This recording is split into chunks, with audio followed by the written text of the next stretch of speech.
Olá, boa noite a todos. Meu nome é Ângelo, trabalho na equipe da Zoom. Quero dar as boas-vindas a você que nos vê aqui no YouTube. Esta é a segunda conversa de uma série de 3. Na semana passada tivemos a artista Aline Mota com o curador Moacir dos Anjos. Na semana que vem, dia 15, teremos a conversa com a artista Bárbara Wagner e a curadora Solange Farcas. E hoje temos a presença da dupla de artistas Maurício Dias e Walter Hidvig, em conversa com a professora e curadora Tânia Rivera.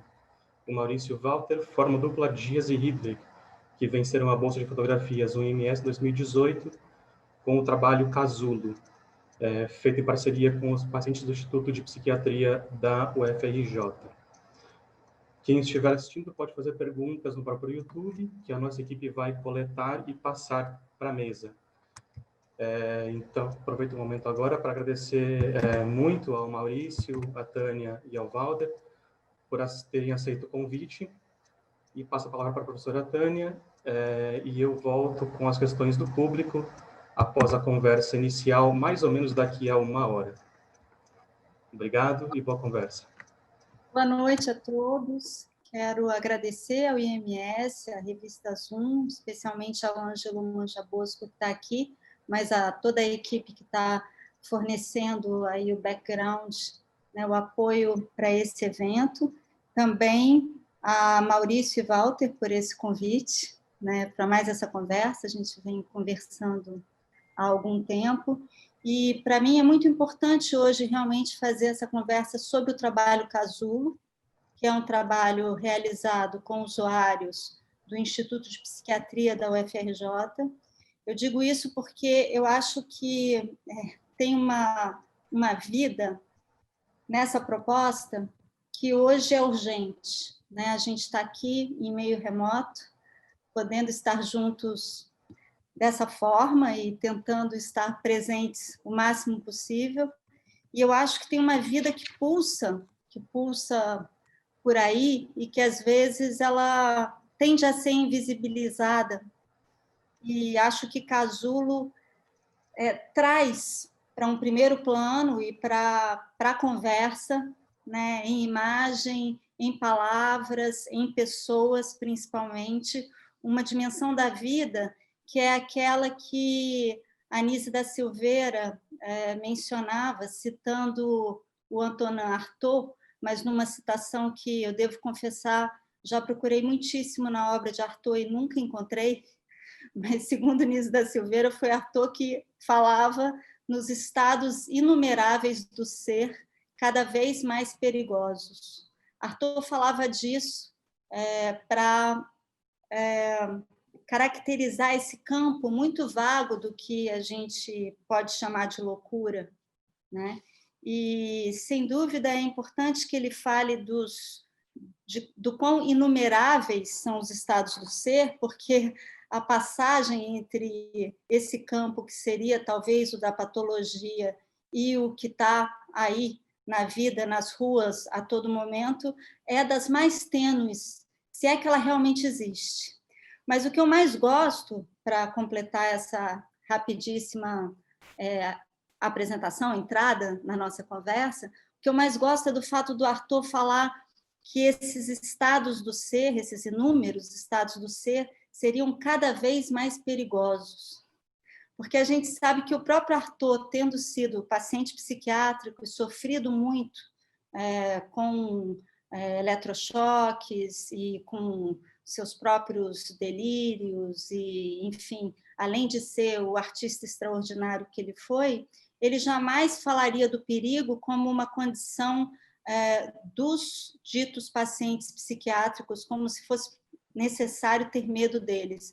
Pelo contrário, eu acho que ele está falando de um perigo, de uma dimensão do perigoso, que é muito mais aquele da invenção, da subversão trazida por essas vozes, por essas pessoas que passam por experiências psicóticas, né? E que têm muito a contribuir na cultura entre todos, né? Então, eu acho que nessa chave é que a gente vai poder começar essa conversa do trabalho, a respeito do trabalho Casulo, mas que não diz respeito só a ele, né? Na medida em que ele faz parte de uma série mais longa, Então, eu vou passar a palavra para Maurício e Walter, para eles, não sei se precisam se apresentar, mas talvez fazê-lo rapidamente, e em seguida pedindo para que eles contem um pouco a história desse percurso que já dura vários anos, né, dessa parceria com o Instituto de Psiquiatria e com, sobretudo, o grupo A Voz do Usuário, para a gente poder chegar no casulo e conversar mais sobre ele. Ok? Boa Vai, noite. Maurício, volta. Maurício.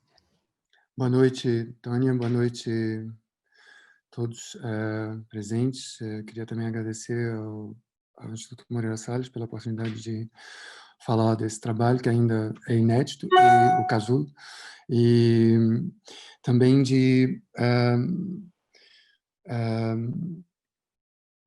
eu acho que eu preferia começar... Bom, não sei se o Walter quer falar alguma coisa, senão eu vou começar a falar um pouco generalizadamente do trabalho. O nosso trabalho tem como uma característica, a gente tenta criar e executar processos de criação, processos coletivos, mas quase sempre com um objetivo de uma individuação nesse processo, que as pessoas usem esses processos que são processos poéticos, coletivos, exercícios de arte, para se aprofundar nelas mesmas e, a partir daí, que isso sirva para elas como serve para a gente, talvez de outras formas. Cada um vai achar nesse tipo de trabalho o que quer, o que vai precisar para a própria vida. Então, os projetos saem um pouco da ideia modernista da obra feita e servem mais como uma plataforma de pensamento, de começar alguma coisa. E muitos desses projetos se deram com grupos que são muito frequentemente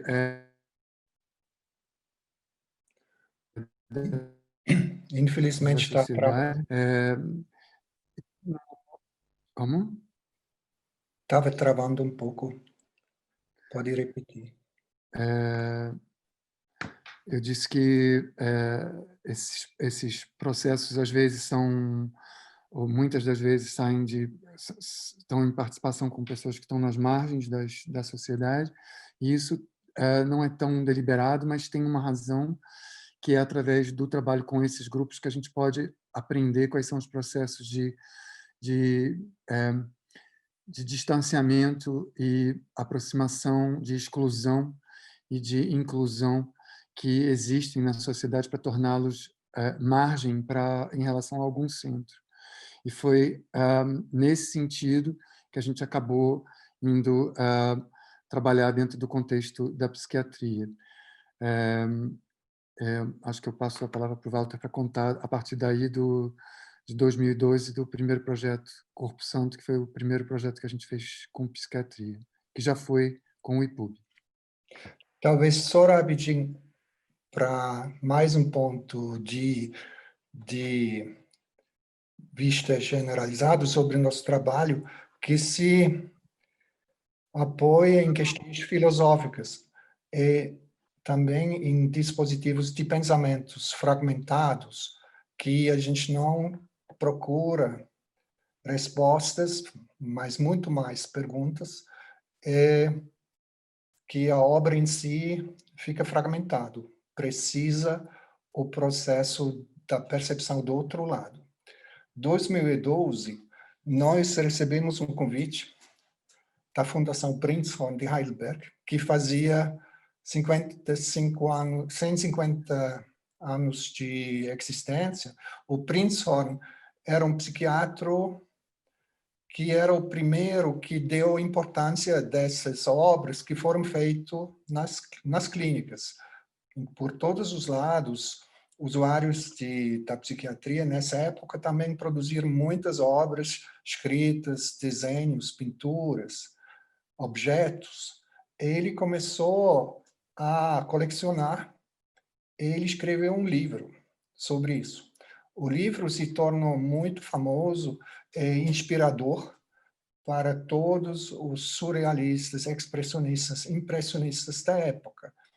Portanto, essa coleção se tornou tão famoso, que depois, quando os fascistas nazis tomaram o poder na Alemanha, eles tinham esse desprezo pelas artes, desprezo pelo diferente, desprezo para tudo que era não utilizável. Então, eles fizeram uma exposição, chamando isso arte degenerada, e usaram essa coleção, Prinzhorn, expondo obras dos expressionistas do lado, apontando inspirações mútuas, claramente querendo dizer, a gente pode matar os pacientes, também os artistas, o que teria sido. Então, essa coleção sobreviveu essa época só porque foi abusado. Todos os outros eles destruíram. E o Seemann depois resgatou essa coleção na Universidade de Heidelberg e hoje mostrou na documenta. E hoje é um instituto muito poderoso, uma coleção de 6 mil obras. Essa coleção ela tem 5.000 obras, ela é composta, sobretudo, dos pacientes do próprio Prinzhorn, e depois ela foi continuada nessa clínica em Heidelberg, e ela é composta de mais ou menos 5.000 obras de pequeno formato, porque é feita por pacientes em internação. E quando essa coleção fez 150 anos, a gente foi convidado para fazer um trabalho que refletisse essa coleção. E aí foi a nossa oportunidade de entrar nessa vertente da psiquiatria. A gente se aproximou do IPUB, que é o Instituto de Psiquiatria da UFRJ, e através do professor Júlio Wertzmann e da professora Maria Tavares, que era a diretora do IPUB nessa época, a gente conseguiu começar uma série de workshops dentro de um teatro chamado Corpo Santo, que é um teatro que fica dentro do próprio IPUB, e que era desativado. E a gente lá começou a usar esse teatro para fazer cenas de improvisação baseadas na própria coleção Prinzhorn. A gente viu, quando a gente estudou a coleção, que grande parte das obras feitas pelos pacientes eram representações um tanto burlescas de roupas ou de identidades sociais através das roupas. E aí a gente escolheu essa característica para ser a forma do projeto Corpo Santo.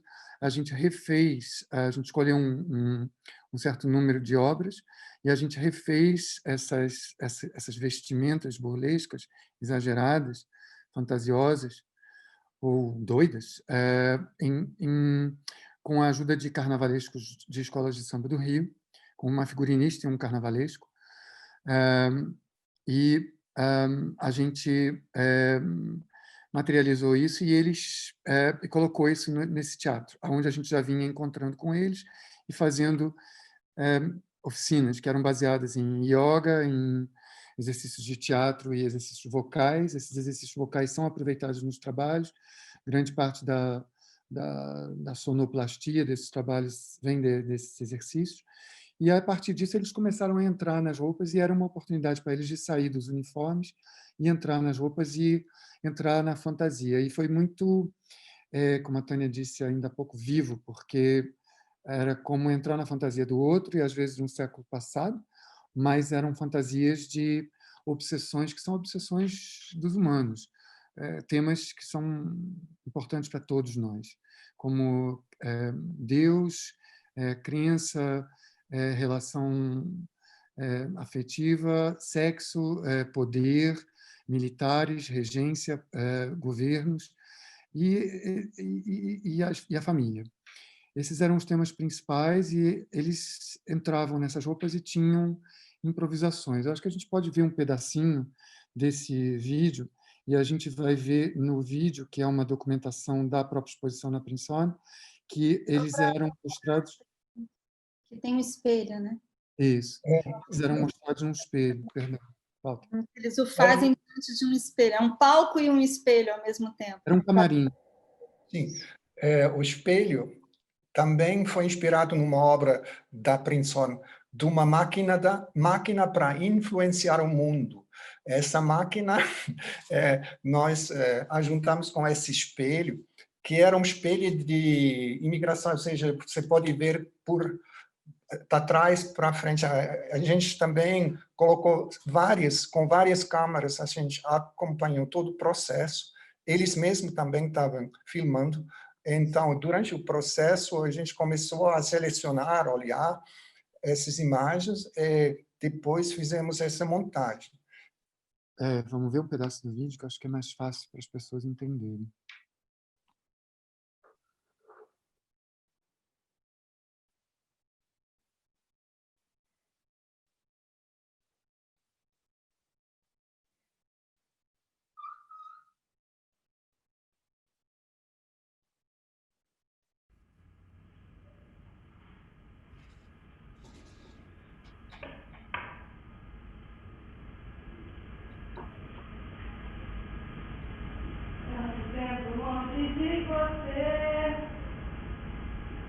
Meu amor, pra te falar,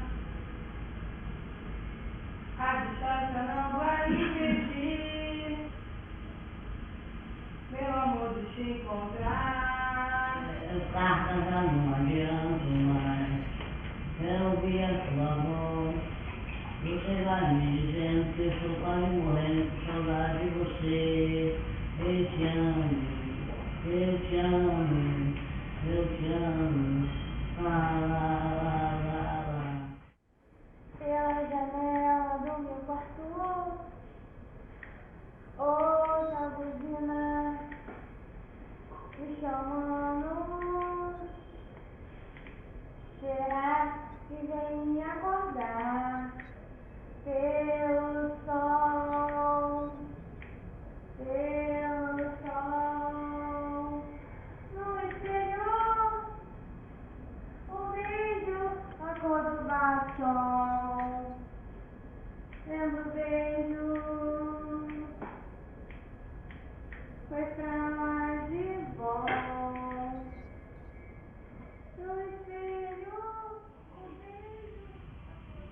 Pensou que eu não vinha, mas pensou, cansou de esperar por mim, acenda o refletor, apura o tamborim. Aqui é o meu lugar, eu vim com a flor dos acordes que você, chorando, cantou pra mim. Acenda o refletor, apura o tamborim. Aqui é o meu lugar.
Esse trabalho se difere um pouco dos outros. Bom, ele foi o primeiro e ele foi feito dentro da clínica.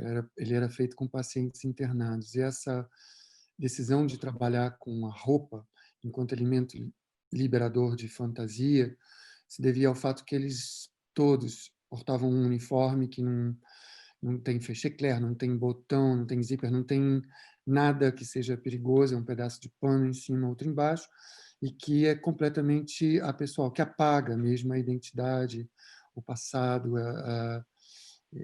o território da percepção, ou da expressão da percepção individual das pessoas. Então, a gente optou por essa coisa da roupa aí por conta disso. O vídeo sai meio tremido aí na transmissão pelo YouTube, não sei se dá para ver, mas apareceu também que nessa exposição também faziam parte os próprios originais escolhidos da coleção Prinzhorn, dos quais foram feitas as roupas. Nesse trabalho, a gente conheceu várias pessoas que a gente voltou a encontrar alguns anos mais tarde, em 2015, já num grupo, que é um grupo criado, um grupo que liderado ou acompanhado, não sei qual é a palavra para ser usada, pelo Dr. Otávio Domon Serpa, no IPUB, e que é um grupo que tem um CNPJ próprio, um grupo muito articulado. Eles são pacientes que já passaram por surtos e internações, mas que são pessoas absolutamente sensíveis e muito capazes de se autoapresentar. Eles fazem conferências sobre as formas de tratamento, sobre as questões deles, e são uma fonte de estudo também dentro da UFRJ. Eu queria dizer, os prenomes deles são o Veríssimo, o Vinícius, Orlando, Cida, Bete, Dalila, Guilherme, Ilmar, Luiz Eduardo, Newton, Olga, Renatinho, João Batista. Eles formam esse grupo, a Voz dos Usuários, que é um grupo de ação, um grupo super presente dentro do IPUB, Instituto de Psiquiatria, e com eles a gente veio a trabalhar em outros projetos. Agora, Walter, se quiser, ou a Tânia, falar desse outro projeto, Nada Absolutamente Nada, que a Tânia também conhece esse projeto. Walter. O Nada Absolutamente Nada, a gente se inspirou na escritura de um escritor suíço, Robert Walser. Ele passou uma boa parte da vida entrando e saindo em instituições psiquiátricas. Ele era um escritor muito particular. Ele tinha uma poesia própria que inspirou Kafka, muitos outros, que tem uma força muito grande. É muito belamente também traduzido em português. Então, a gente usou esses poemas, histórias, para começar uma espécie de workshop literário com eles, baseado no universo do Walser, nas questões do Walser. Eles começaram a produzir próprios textos. Esses textos a gente juntou, a gente conseguiu trabalhar dentro da Casa d'Aros. Foi um convite também da produção da Casa d'Aros. A Casa d'Aros tinha tudo uma parte desativada, não renovada, antiga, que se tornou o nosso universo de trabalho. Lá dentro a gente conseguiu fazer os workshops, juntar, produzir esses textos, e quase essa arquitetura se tornou quase também um espaço interior, que é um tema principal nosso, o exterior-interior, que quase essa história se forma externalizado dentro desse espaço, que foram, ao mesmo tempo, os espaços interiores que as palavras traduziram para fora. Um trabalho poético que acabou sendo essa obra de vídeo, que são as vozes deles, as poesias deles, junto com a imagem que a gente produziu junto. Esse título, Nada Absolutamente Nada, é baseado numa fala de um dos contos, de uma das histórias curtas do Robert Walser, e essa questão da arquitetura sai também de um dos contos dele, de uma das short stories, que chamava-se O Quarto da Senhorita Wilker, ou Senhora Wilker, que é a história do próprio Walser, que procura um espaço para alugar, e ele procura um quarto com uma história, senão ele não consegue escrever. Ele não suporta a impessoalidade dos espaços. E essa parte que não foi renovada nunca da Casadaros, enquanto foi Casadaros, ela era um pouco assombrada, assim, ela não, isso virou no nosso vídeo, era uma série de planos sequência, e a cada vez que a gente passava por uma porta ou uma janela, entrava num dos capítulos, num dos roteiros propostos pelas próprias histórias dos pacientes. Acho que a gente podia assistir um pedacinho do Nada, Absolutamente Nada agora.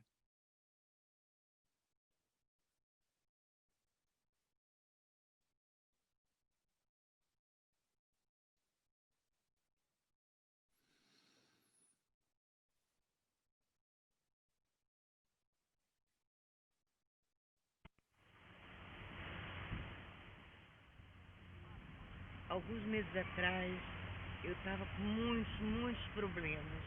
Problemas cabeludos, muitos problemas. E eu falava com Deus. Eu tenho muita fé, eu sou uma mulher de fé. Eu falo logo com Deus. Tenho um bom relacionamento com Ele. Eu falava, Deus, o que eu faço? Deus, o que eu faço? Eu ficava dias, meses falando, Deus, o que eu faço? Até que um dia Ele falou para mim o que fazia. Dalila, você tem que fazer é a coisa mais difícil. É não fazer nada. Absolutamente nada.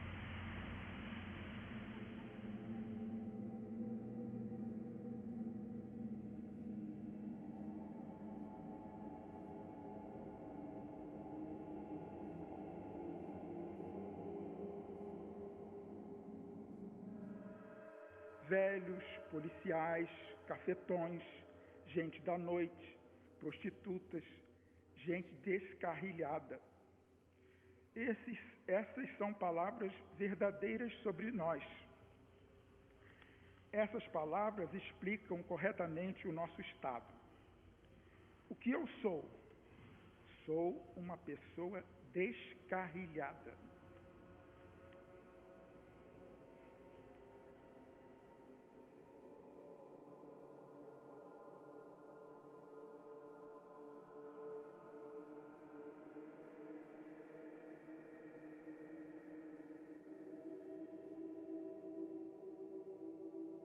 O som é a iluminação do mundo. A morte me persegue, mas a vida me ama. Cansado, ele se deitou no chão. Haja perdão, dó do seu patrão. Os minutos passam, eu vou a te encontrar. Nada posso fazer quando não há nexo. A voz muda, nada muda. À noite vemos o que de dia sonhamos.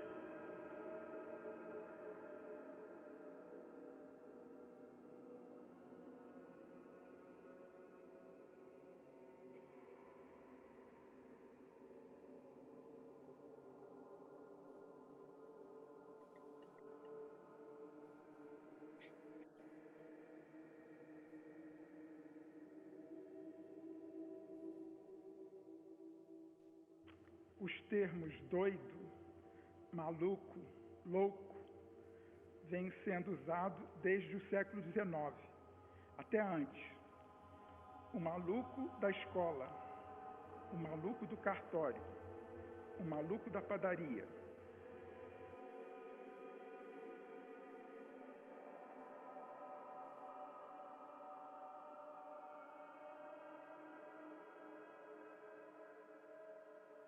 Quando a minha cabeça não está no lugar, eu fumo um cigarro atrás do outro. Eu tomo uma bola, eu preparo um banquete e como tudo sozinha. Esqueço-me de mim. Uma divina borboleta. Viajo linda em mim, como se o passado não existisse. Que tem pouco e o futuro fosse duvidoso. Responsabilidade sem ter noção da quantidade. Tempo de vida. É um emaranhado que você não consegue decifrar. Sou eu quem não existo quando estou louco. Não lembro mesmo, esqueci. Senti demorado penso, agora vem meu cansado. Nossas vidas O pouco que me resta tirar me deixa oco. a poeira, tirar a teia. Poeira, me sinto empoeirada. Perdi teu rosto no tempo, teu gesto ficou no espaço. Começa então uma higiene.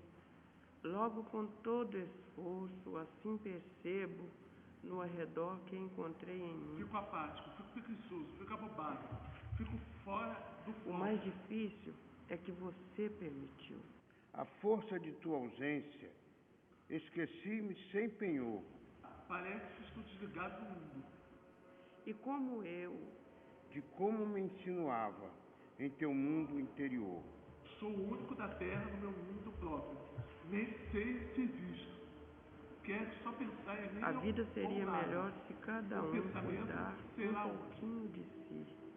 Não sei de teu jeito leve, teu próprio modo de ser. Um problema desconhecido aos olhos do conhecido. Só fora do lugar.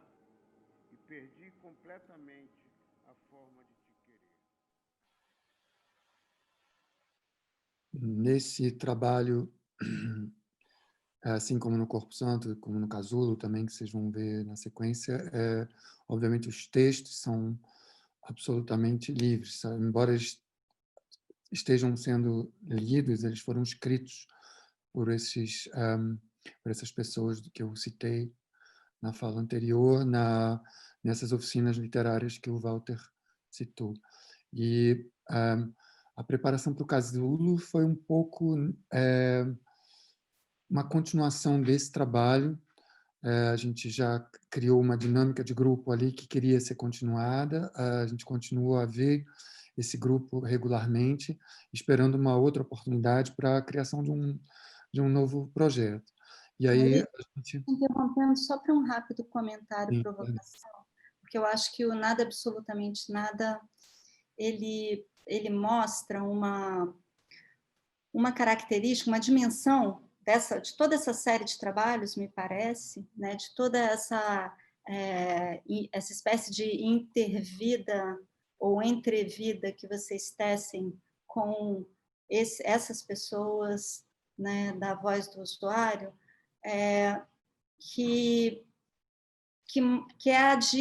é o objetivo não de mostrar os ditos loucos, pacientes psiquiátricos, não de mostrar os seus trabalhos, assim como na época de Printzhorn, e mesmo um pouco antes dele, né, quando os psiquiatras começam a se surpreender com a poesia, a qualidade artística que às vezes aparecia ali em algum objeto feito por algum paciente, em vez de mostrar isso, que essas pessoas que estariam à parte da sociedade seriam capazes de fazer e que surpreenderia a todos, né? Em vez desse tipo de recepção e de mostração do que seria a arte dos loucos, como foi o caso no início do século XX, e que é muito importante lembrar, como fez o Walter com a menção ao Printzhorn, porque não é à toa que havia tanta poesia ali, que de repente se descobre, né, uma poesia, uma força artística que faz um Paul Klee, por exemplo, diante das reproduções que estão presentes no livro do Printzhorn, algumas das quais vocês mostram, né, no Corpo Santo. Paul Klee disse: esse é o melhor Klee, seria mais Klee do que ele próprio, né? Então, tem essa dimensão da poesia que eu acho que, longe de ser uma espécie de utilização da figura do paciente psiquiátrico com fins artísticos, mostra que algo na arte e na poesia descarrilha, assim como essa voz, esse usuário diz no Nada Absolutamente Nada, né? A gente descarrilha, e talvez a gente descarrilhe em momentos em que são momentos de extremo sofrimento, de delírio, de um surto psicótico, de uma vivência, uma experiência psicótica, mas a gente descarrilha também na poesia e na arte. Então, eu acho que tem aí uma espécie de quiasma entre os dois, que a entrevida que vocês vão fazendo com essas pessoas vai tentando, de alguma maneira, dilatar. E aí, no Nada Absolutamente Nada, em particular, é muito forte essa dimensão da proposta artística, disso que eu estou propondo chamar de entrevida, porque não se trata de um trabalho relacional, não se trata de mostrar um grupo de pacientes psiquiátricos, mas de todo um processo, né, que se faz. Nessa entrevida, se trata, sobretudo, de definir o que seria esquizofrenia, o que seria a condição de dor, de sofrimento de alguém que passa por uma internação psiquiátrica. Definir, não nada menos do que isso. Isso eu acho muito forte, como se a arte fosse necessária para que se possa definir de um modo singular aquilo que normalmente é classificado como uma etiqueta, né, que leva a uma segregação, à exclusão. Então, é como se o Nada Absolutamente Nada fosse uma forma de renomear, ou melhor, um convite a que essas pessoas renomeiem as suas próprias experiências e as transmitam, né? Isso eu acho muito forte no trabalho, e acho que isso reaparece no Casulo muito fortemente. Não sei se vocês concordam, o que vocês acham? O Casulo, a gente inscreveu esse projeto na Bolsa Zoom de 2018. Ainda bem a gente ganhou, daí a gente pode fazer. E esse projeto, essa ideia de pegar o casulo como uma metáfora para a própria psiquiatria ou para a situação psiquiátrica, para o tratamento, é de que esse corpo, essa casa, essa arquitetura, ela só existe dentro de uma certa temporalidade, uma espacialidade, que ela está em constante mutação. Ela pode mudar de uma hora para outra. Então, esse casulo da psiquiatria ele existe enquanto ele é necessário. E chega uma hora que ele rompe. E eles falam muito bem disso, eles entenderam isso muito rápido. E a gente, nos processos, esse projeto também é fruto de uma série de oficinas. O Corpo Santo foi ao longo de 2012, o Nada Absolutamente Nada ao longo de 2015 e o Casulo ao longo de 2019. É um trabalho que continua inédito para o grande público.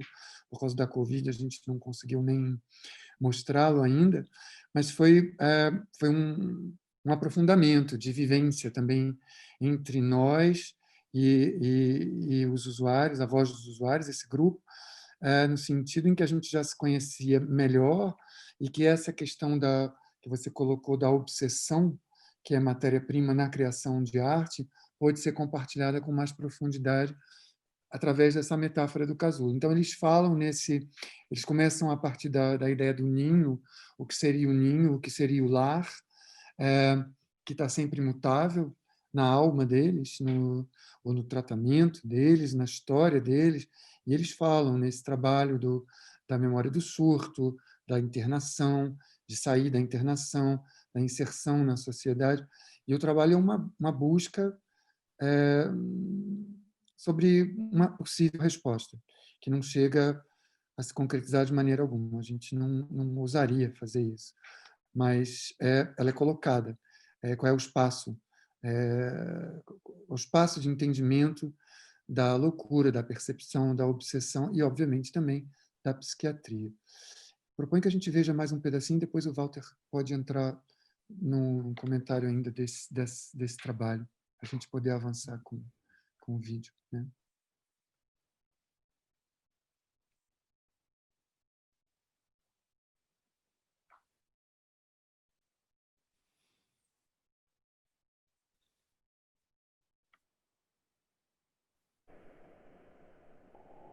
A história do quarto. Um quarto antigo, com pé direito alto, bem ventilado, barulhos vindos da rua abaixo, cor-de-rosa, úmido, armário com traças. Uma locadora alcoólatra, sóbria até às 11 da manhã. Depois o trato é quase impossível. Quarto a 1 quadra da praia de Copacabana, aluguel caro. Vivi 8 meses naquele quarto. Foi uma gestação. Foi um casulo com data marcada. Desenvolvi minha paciência, tolerância, resiliência. Foi um período muito difícil, mas aprendi muito. Peço a Deus para não precisar passar novamente por aquilo. Perdi algumas roupas para as traças, outros casulos. Aprendi que alguns casulos destroem nossas roupas. Quando você se enquadra nos remédios, você obtém momentos de liberdade. Sabe? Porque senão você fica a esmo, fica perdido no oceano, vagando, ao sabor das vagas do oceano. Quando você toma o remédio, você chega num cais. Aí, nesse cais, você pode saltar do barco, passear, viver um pouco e voltar para o barco de noite para dormir. Os remédios são um cais para o caos. Há uma certa padronização psicossocial, né? Você vai para um setor mais elite ou vai para um setor menos elite, sendo que às vezes eles nem ligam para isso. É o que eu chamo de promiscuidade da subjetividade.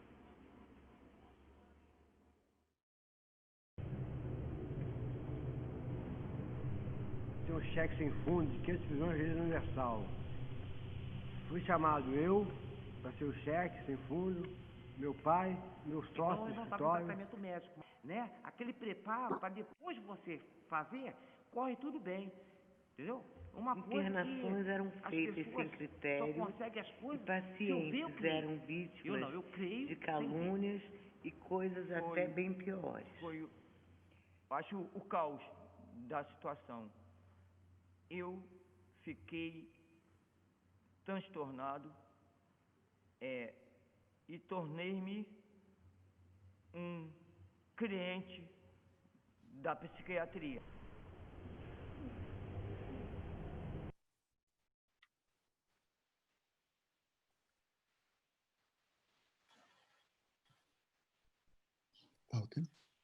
Já.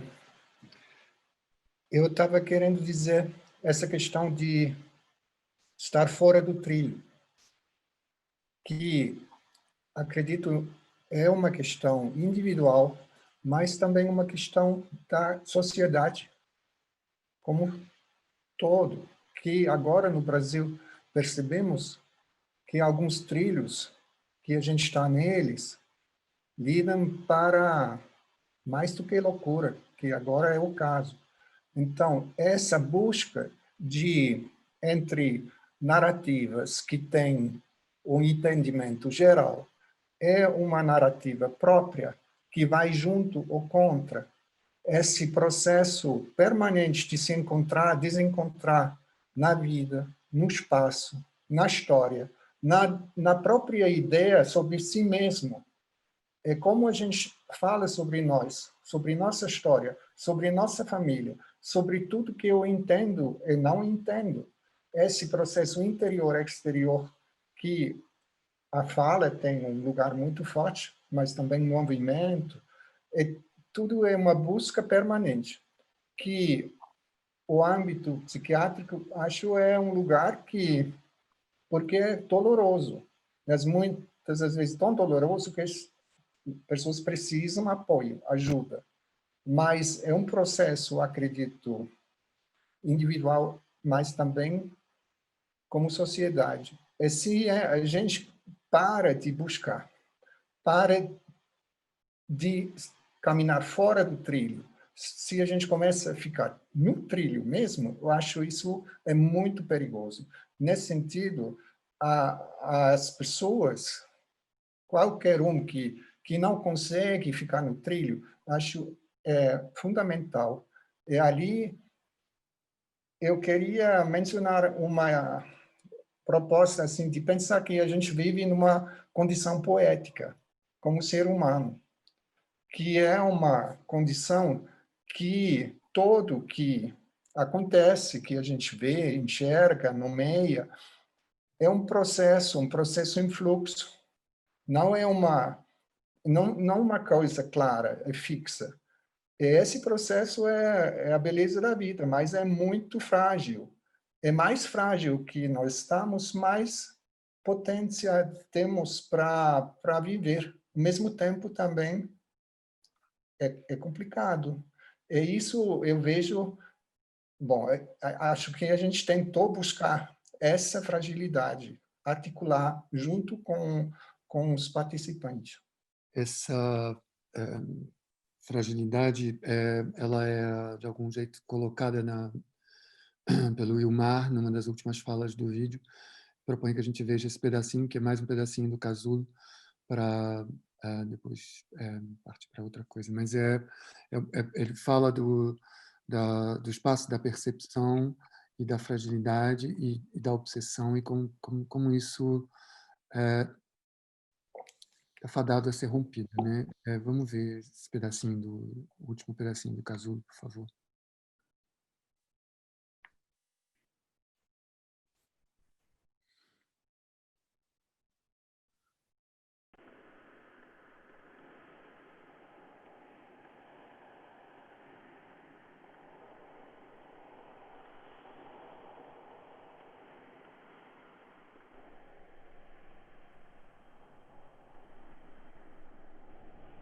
Somos prisioneiros do casulo, mas principalmente somos prisioneiros da nossa percepção do casulo.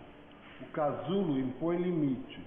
Somos prisioneiros da nossa sensibilidade, que é a fronteira limítrofe de tudo. Nossa sensibilidade sempre se expande. O casulo sempre estará fadado a ser rompido.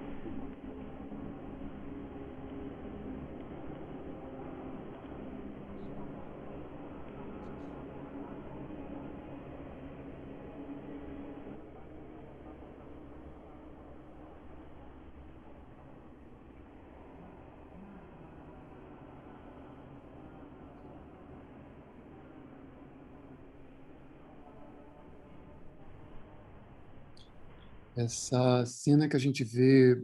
Está dando para ouvir agora? Pode ir falando, Maurício, está dando para te ouvir. Então, essa cena que a gente vê nesse beco aí, nesse não lugar entre esses prédios, no meio da cidade do Rio, aliás, não muito longe de lá, do IPUB, aparecem... em todos esses trabalhos aparece a Praia Vermelha, ali a base do Pão de Açúcar. Isso não é um decor carioca, mas é porque o IPUB, a clínica da UFRJ, fica exatamente ali no campus da UFRJ, e é um pouco um lugar de recreio comum para esse grupo. Assim como esse terreno que a gente achou lá, não muito longe de lá, no meio de todos esses prédios, tinha esse beco que era esquecido, era um não lugar, e ali a gente levou cada um deles levou esses objetos. Esses objetos foram parte da construção desse casulo, que a gente foi com eles eles fizeram redações sobre o que não podia faltar no seu casulo, e cada um escolheu um objeto de acordo com uma história própria, e aí a gente foi para um mercado das pulgas, um lugar de mercadoria de segunda mão, onde a gente foi comprar esses objetos. Cada um deles escolheu um objeto que integrasse seu casulo, que não podia faltar no seu casulo, e que fez parte dessa cena, como que a montagem de um quarto num lugar que não existe, a montagem de um espaço familiar, ou uma construção literária, um conto num lugar que não existe na sociedade, num espaço que não é dado. E com isso, a gente, esses objetos foram colocados em sketches teatrais em alguns lugares. A gente escolheu no final esse beco para terminar o vídeo do casulo, mas ele passou por alguns ensaios que foram feitos exatamente no Teatro Corpo Santo, onde foi feita a obra Corpo Santo em 2012, e no palco do Corpo Santo a gente acabou fazendo uma pequena coda para o casulo, que é um trabalho complementar, que a gente possivelmente vai expor junto, os dois, quando for a hora de expor, mas o palco é o trabalho que a gente queria terminar agora mostrando ele. Maurício, você me permite fazer um rápido comentário, uma provocação para vocês antes? Eu acho muito interessante como esse termo casulo vai, como você mencionou, vai sendo deslocado, né, ao longo do vídeo pelas pessoas, pelas diversas vozes, E a ideia de casulo, que costuma implicar uma certa individualidade, né? Um casulo para cada inseto que vai, então, nele sofrer um processo de transformação e sair dali uma borboleta, por exemplo, né? Essa suposição de individualidade, que também encontra um paralelo no mundo da psiquiatria, né? Especialmente com a ideia de autismo como um sintoma de esquizofrenia, de psicose, enfim. E essa ideia, muito mais expandida, mais comum ainda, segundo a qual distúrbios psiquiátricos levariam a perturbações na vida social, isolariam, né, a pessoa que está passando por eles. Me parece muito forte como no casulo, assim como em outros vídeos que vocês fizeram, outros vídeos da série, mas especialmente no casulo, a justaposição de vozes, todo o trabalho da imagem vai construindo um casulo coletivo. Né? Parte dessa ideia da psiquiatria como casulo para explorar singularmente, né, na história de cada um, nessas oficinas de escrita, um casulo, uma ideia de casulo, uma declinação de casulo, mas que vai construindo no vídeo algo coletivo e muito corpóreo, apesar da voz ser extraordinariamente presente nisso, nessa justaposição que vocês fazem, tem um jogo entre o radicalmente singular e o que se faz comum ali. Eu acho que tem muito, sem dúvida, tem o trabalho conjunto, essa entrevida toda, né? A voz dos usuários, eles juntos, sem dúvida também todos os membros da equipe, inclusive o Dr. Otávio Serpa, Dr. Júlio Wertzmann, com certeza, nessa construção de um comum, né? De um casulo comum, que me fez pensar agora, nesse trechinho, eu me dei conta de como tem uma presença do corpo também, e aí eu me lembrei de uma citação muito curiosa do Walter Benjamin. Ele diz assim: o coletivo também é corpóreo. De alguma maneira, nesse casulo, que é o trabalho de vocês, talvez seja um casulo também, um casulo artístico, né? Se constrói um casulo coletivo. E, nesse sentido, talvez, como um dos usuários diz nesse trechinho, em um dos dois trechinhos, agora já não sei, talvez, de fato, haja necessariamente uma promiscuidade na subjetividade. A subjetividade não é algo individual, ela tem um alcance, inclusive, político, como o Walter estava indicando, né? E tem uma outra frase de um outro usuário, que não foi mostrada nesses trechos, mas que me impressionou muito, que era a seguinte: vocês vão saber dizer quem foi que disse isso, eu não sabia nomear. Diz assim: não fui eu quem sofre esse transtorno, todo o país passou por isso. Antônio Carlos. Todo o país passa por isso. Aliás, não foi citado. Mas algo radicalmente singular e uma diferença nítida, enfim, uma diferença que a gente tem que preservar entre quem, de fato, está nesse lugar e passa por esse sofrimento e quem não passou ou ainda não passou. Me parece, se tratam de distúrbios que são de todo o país. Uhum. E, especialmente nesse momento que a gente vive, político, eu acho que essa dimensão política do sofrimento psíquico tem que ser sublinhada, como faz o Antônio Carlos.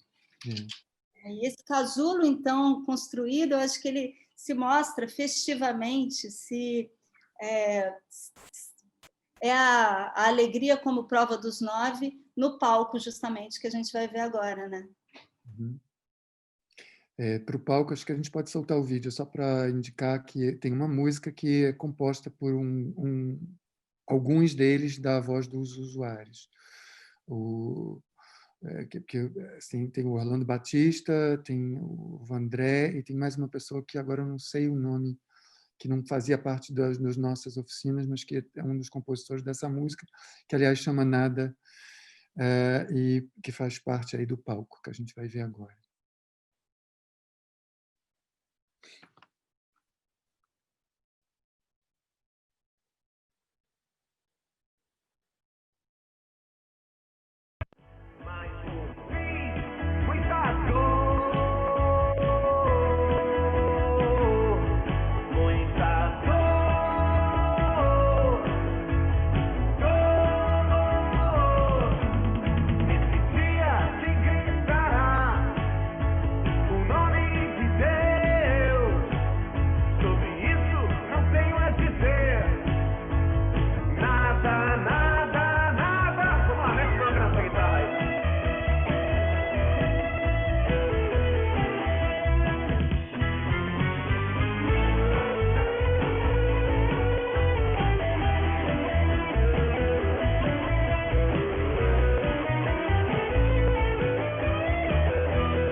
Essa música é genial.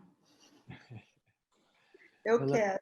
Ela é um iê que é um bom... Conta bem o momento do Brasil também, né? Que não está nem aí para nada. Muito bom, muito bom. Excelente, com esse jeitinho jovem guarda, é muito bom. Mas tudo, né, essa construção aí no palco tão clara, que sai daquele bequinho da cena final do Casulo, né, em que nesse zoom out vocês mostram como esse casulinho, esse lugar meio arruinado, na verdade, está no meio da cidade, no meio do mundo, e onde é que está o casulo, e qual é o dentro e o fora, e como transformar e quebrar as fronteiras entre essa ruína e esse prédio com piscina do lado, né? Porque tem toda uma questão intrínseca à questão do sofrimento psiquiátrico, que é uma questão socioeconômica racial. Então, tem isso, né, que a gente não pode esquecer, a gente não pode deixar o discurso médico apagar, não se trata disso, né? Tem que ter que lidar com tudo isso nessas falas que são não só tão poéticas, né, nessas construções tão poéticas, mas também políticas, conceituais, né, que redefinem o mundo e a esquizofrenia e a loucura e o que é um lar, e por aí vai. E a psiquiatria, a própria psiquiatria, né? Isso é genial. E talvez a gente tenha no YouTube, né, alguns dos participantes da Voz dos Usuários que possam falar sobre isso, dizer alguma coisa dessa experiência também, e particularmente eu pediria dessa dimensão do estar junto nessa experiência, além do Dr. Otávio Serpa e do Dr. Júlio Versman, se quiserem reagir, porque agora a gente já está meio no momento de começar as perguntas, não é isso, Ângelo? Oi, gente, voltei. Sim, temos 1 hora de conversa. Aproveito e reitero ao pessoal que está no YouTube nos ouvindo e vendo, se tiverem qualquer questão para passar para a Tânia, para o Maurício e para o Walter, enfim, podem fazer. A nossa equipe vai recolher as perguntas e passar para a mesa. Enfim, um pouco imerso nas questões chaves, né, que vocês levantaram, anotei várias coisas, mas eu queria só pegar esse último gancho da Tânia, ou quase último, falando um pouco no final da conversa, que foi essa frase sobre o país, né, de que o Brasil passa um pouco por isso, né? E eu queria trazer essa conversa para o tempo presente, fazendo uma pergunta que talvez seja muito complexa, mas vocês podem resumir, enfim. Vocês trabalham já há muito tempo nessa área, né, e pesquisam esses assuntos. Então, eu queria saber o que vocês veem, como é que vocês veem as mudanças de políticas públicas nesse tema, e como que isso afeta o trabalho de vocês, o Maurício e o Walter no campo das artes, da pesquisa, e a Tânia no campo da pesquisa e da curadoria, né? Como que essas políticas públicas, como que essas mudanças de políticas públicas nos últimos anos afetaram esse trabalho de vocês?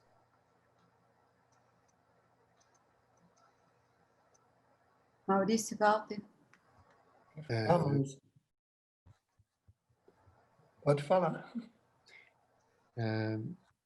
Eu acho que afetou, o que vem acontecendo afetou todo mundo.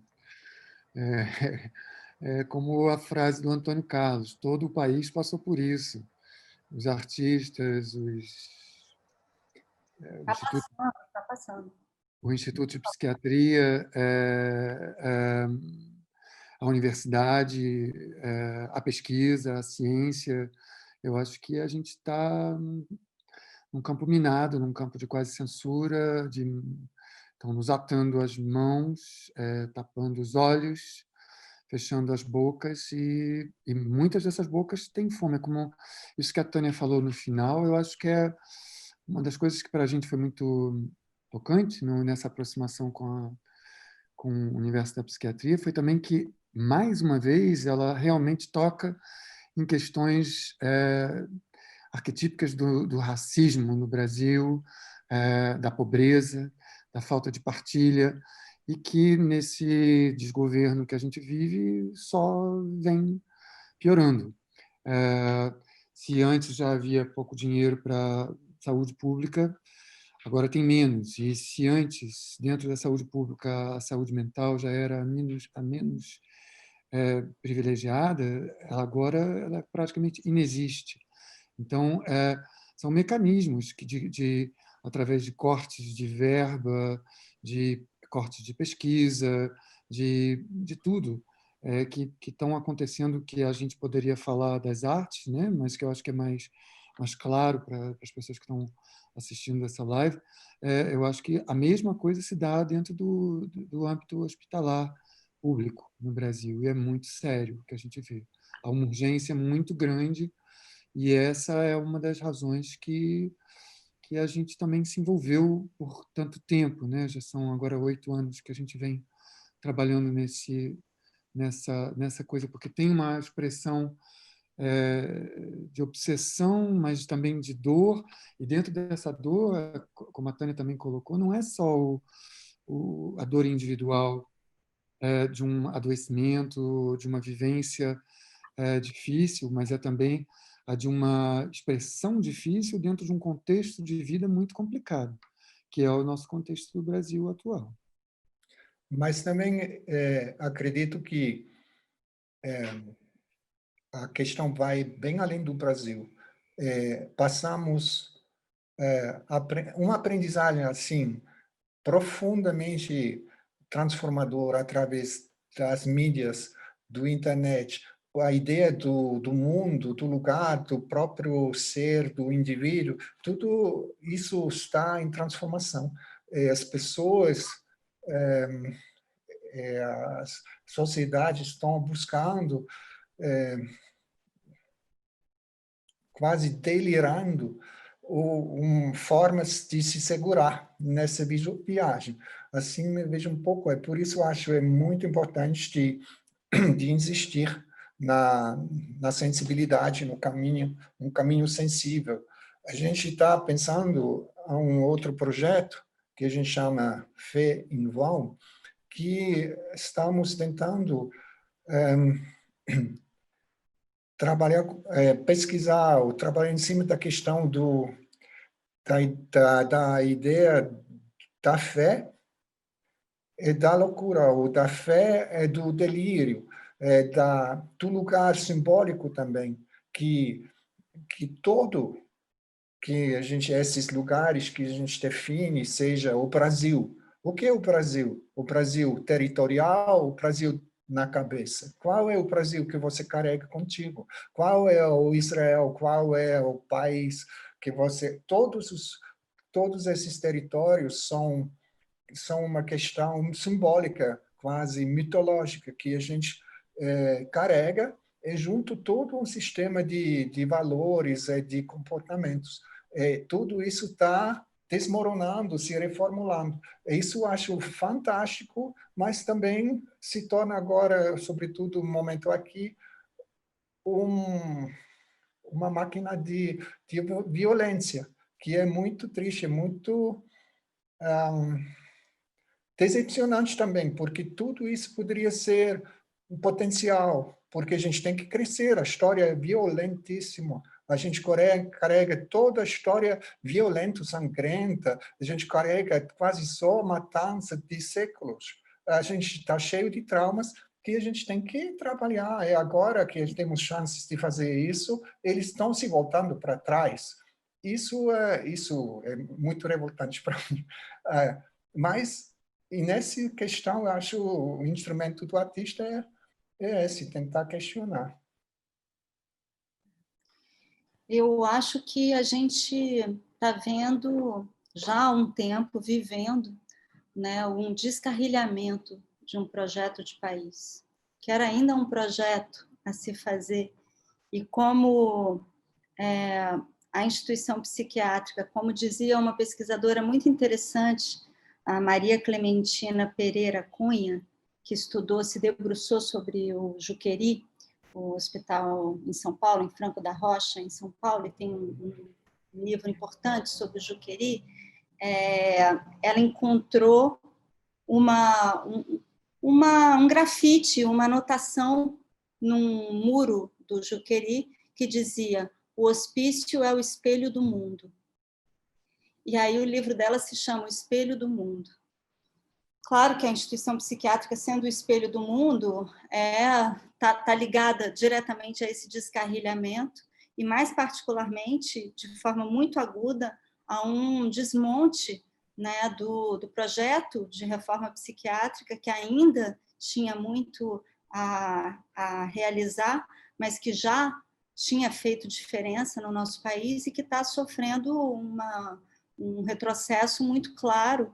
Eu não estou na linha de frente, né, em instituições psiquiátricas, colegas que talvez estejam ouvindo aqui, participando, possam falar melhor disso. Eu tenho acompanhado por colegas, pacientes, etc. Mas, como psicanalista, eu queria dizer o seguinte: eu acho que esse descarrilhamento ele é terrível, destruidor, completamente avassalador, mas o descarrilhamento é justamente sair do trilho, sair do sulco, sair das linhas hegemônicas. Ele nomeia o delírio, né? Delírio, delirar, tem essa etimologia do que sai do sulco. Então, eu gostaria de apostar na ideia de que, em vez de só espelhar esse descarrilhamento, talvez a gente tenha no mundo, aí, nos delírios que estão à nossa volta, e que não estão apenas em instituições psiquiátricas, mas também, eu acho que na nossa capacidade de delirar e de inventar outros mundos, a gente talvez tenha uma possibilidade de criar fantasias que mostrem uma brecha para uma emancipação. Aí eu me lembrei do seguinte, uma história muito interessante, muito curiosa. Na época em que o Prince Horn estava formando a sua coleção, e que muitos psiquiatras na Europa, como no Brasil, inclusive, se interessavam pelo que os pacientes estavam produzindo, se notou que do que era produzido, boa parte eram veículos, eram balões, eram trens, eram barcos. O avião ainda não existia nessa época. É como se fazer arte fosse um meio de fugir do hospício.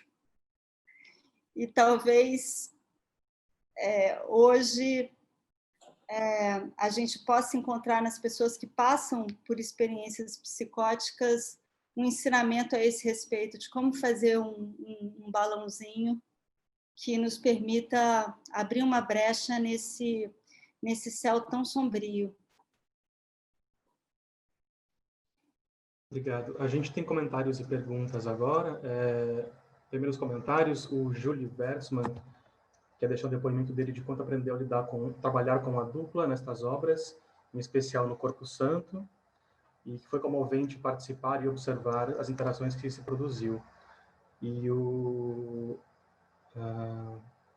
Orlando Santos Batista diz que é importante mostrar uma visão diferente da loucura, apesar das diversas patologias. Quem é normal nesse país? Ele pergunta.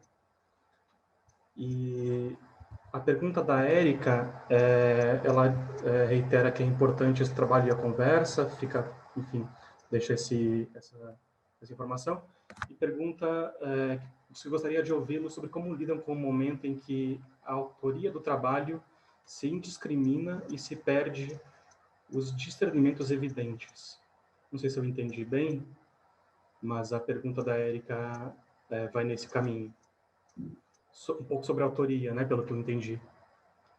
Que a autoria vai se desfazendo, né? Eu acho que tem a ver com essa questão. Eu diria que se desfazendo não, né? Ela vai, na verdade, se juntando, né, com outras autorias, né? Mas ela fica mais complexa. Eu acho que a pergunta tem a ver com essa questão. Acho que isso é importante, né? Eu acho que é legal ter o depoimento de vocês sobre isso. São visões individuais. Assim, eu acho assim, eu fico feliz quando tem uma ideia que contribui, quando tem uma ideia que eu acho boa e que eu acho que contribui de algum jeito para o mundo. Eu fico mais feliz quando eu vejo que essa ideia contribui para que uma outra ideia vá convergir com essa ideia e que, a partir daí, se inicie um diálogo e que essa ideia não precisa mais de um autor, que ela vai construir a partir da importância dela. Eu acho que a maneira como a gente trabalha é de soltar as ideias e não prender. Então, obviamente, como a gente falava da obsessão do motor inicial, que pode vir de um fragmento. O Walter falou da palavra fragmento. A gente trabalha bastante com essa ideia de fragmento musical, com polifonia de vozes, polifonia de subjetividades, para construir uma coisa que passe a ter uma importância própria e que passe a ter um caminho, um lugar no mundo. Walter quer falar também sobre essa questão? Que a gente introduz, esses trabalhos têm um potencial alto de tensão, conflito, através dos fragmentos dos participantes. É uma tentativa também de manter essas questões, não eliminar, manter toda a complexidade até o ponto que é possível dentro de um conceito, mas são conflitos também entre ideias, múltiplas, e depois colocar isso numa forma de representação do processo das ideias. Mas, em princípio, estamos buscando contextos, dispositivos que mantêm contradições, que mantêm visões múltiplas, que são polifônicos em um termo musical, onde digamos, uma linha de melodia não é a melodia, são várias, é a tensão entre os pontos, isso é a música. Essa seria, digamos, a tentativa do pensamento de manter uma estrutura que cria brechas para interferir o pensamento da pessoa que participa, não ter uma obra final, uma obra que é fragmentado, que necessita a presença do espectador, que ele tem que juntar o pensamento dele. Esse pensamento é variado, é contraditório, talvez é completamente distinto do nosso. Isso seria o pensamento. Esses dispositivos de autoria compartilhado é também cheio de conflitos, mas a gente tenta também lidar em vários aspectos com isso, numa forma transparente. Isso dá para adicionar uma coisa, uma questão que isso varia bastante de um trabalho para o outro. Tem trabalhos que são mais autorais e outros que são realmente mais dialógicos. Esses trabalhos dentro da área da psiquiatria, eles também têm um certo potencial, eu não diria terapêutico, porque não tem um objetivo controlado. O objetivo é controlado por cada um, mas ele abre essa possibilidade, ele abre essa plataforma de que cada um vai tirar daquilo aquilo que quer e vai levar isso para algum outro lugar. E há uma espécie de colisão, mas também de diálogo, de redirecionamento, de uma atitude criativa nesse sentido, em que a gente tem que convergir para alguma edição, para depois trazer isso para um outro público que não participou desses encontros. Mas as pessoas que participam dos encontros, elas participam do processo de edição, não diretamente apertando o botão, mas de um outro jeito, vendo, dando comentários, perguntando, trazendo coisas.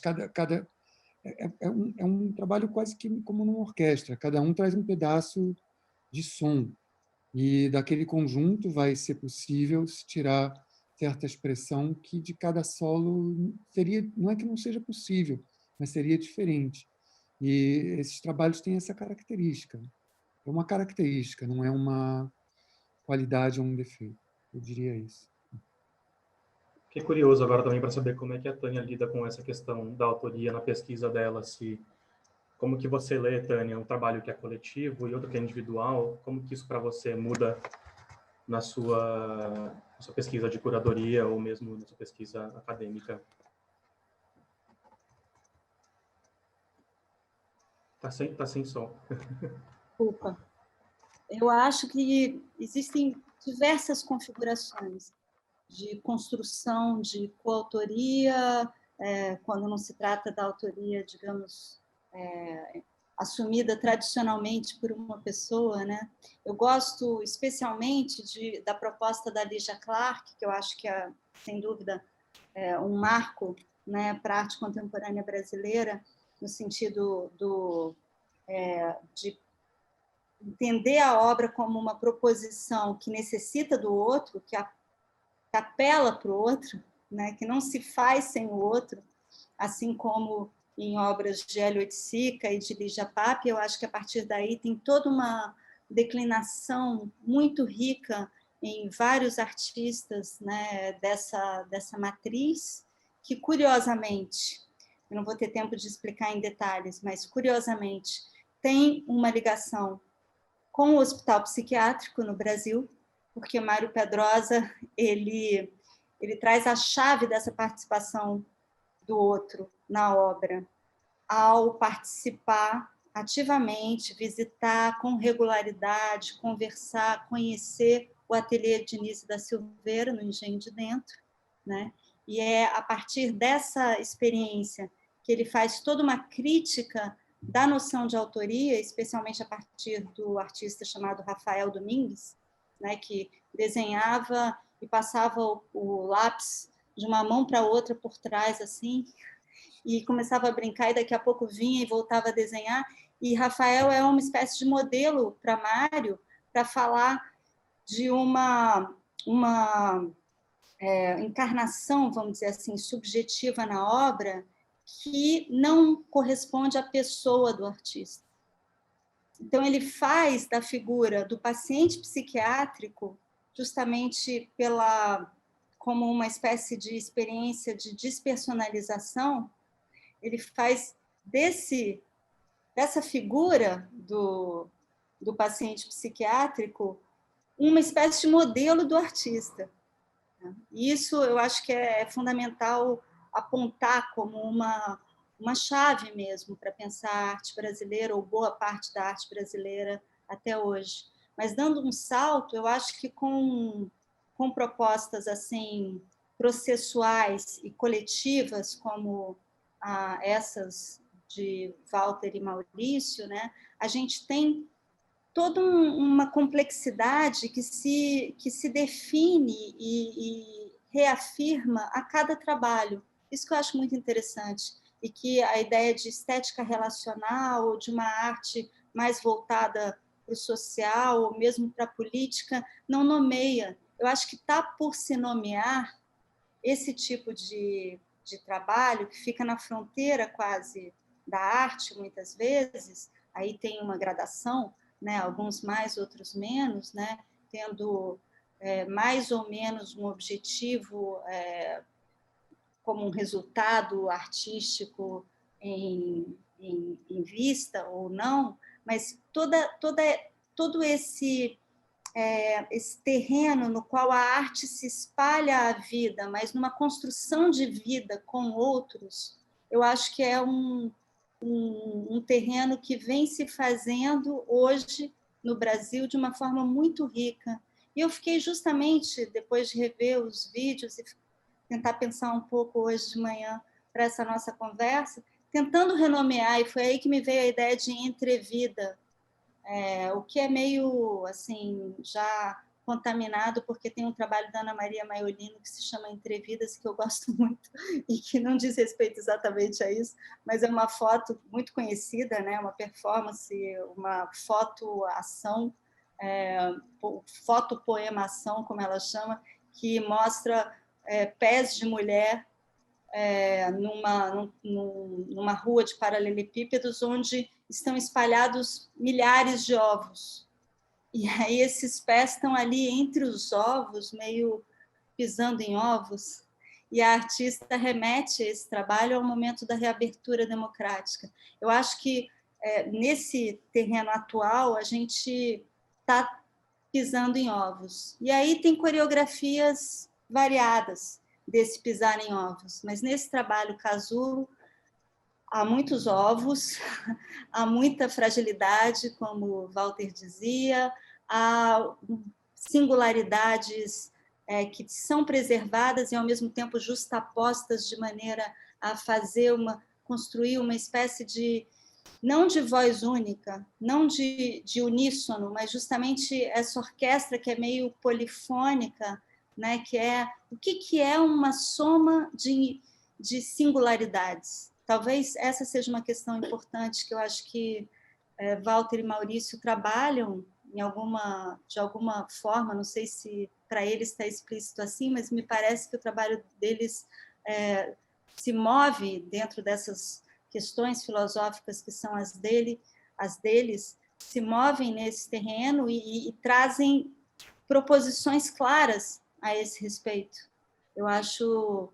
E essas proposições são trazidas não por Walter e Maurício exatamente, mas por essas vozes, que são pessoas que estão ali, que eu espero que estejam nos ouvindo agora também, que estão lá e que são capazes de dizer essas coisas incríveis que a gente citou, algumas, não dava tempo de citar tudo, mas que os trabalhos citam, né? E que tem muita força, me parece. A gente está chegando no fim, mas chegaram duas questões aqui, talvez dê tempo de responder. O Orlando pergunta, Walter e Maurício, como alguém pode contribuir mais com o trabalho de vocês, aprofundando essa questão e ajudando a sociedade a viver esta realidade? E a Isabelle pergunta se o trabalho pode ser categorizado como arte participativa. Vocês possam juntar as duas questões e responder brevemente para a gente poder encaminhar para o final aqui.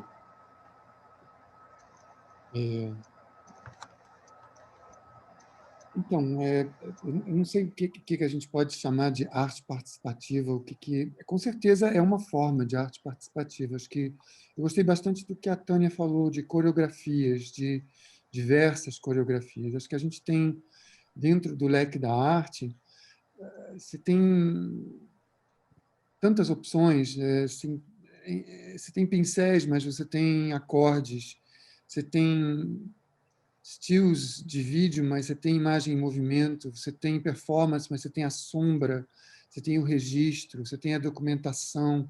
Então, são muitas questões. Eu acho que, hoje em dia, quando a gente pensa em arte, em arte contemporânea, a gente tem uma noção dessa paleta confusa. Por exemplo, de tudo que já foi feito também. Então, a gente tem essa noção da história, do registro, da documentação, tudo entra, e da existência, que continua paralela ao processo criativo. Então, o que a gente tenta no nosso trabalho é, de alguma forma, aproximar o potencial da criação com o potencial da representação. Talvez isso seja absolutamente utópico, mas essa é uma das características, eu acho, do nosso trabalho. Mais do que a questão de ser participativo ou não, porque, às vezes, ele pode ter...